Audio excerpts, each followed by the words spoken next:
Hello guys, in this video I am going to show you how to draw to your pictures on the Visoir application, but first I just want to mention, don't forget to subscribe to my channel because at 10,000 subscribers I am going to show you my whole YouTube revenue statistics and growth strategy, how to make money online. So let's jump into it. First of all, open the application on your phone.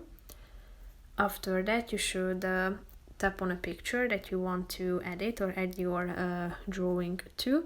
Tap on this button down below, which is the first option, then slide to the right side of the screen till you find the draw option. Here you should select from these tools and then select the size of it, and the color can be selected as well in the right side from the grid, spectrum or the sliders. After that you should start the drawing. The second option is the highlighter. The third one is a pencil. You can erase it by the help of this fourth tool, and you can also use the ruler.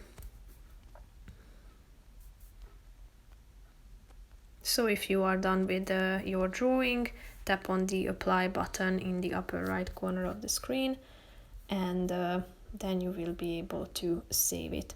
That's pretty much it for this video, guys. See you in the next one. Bye bye.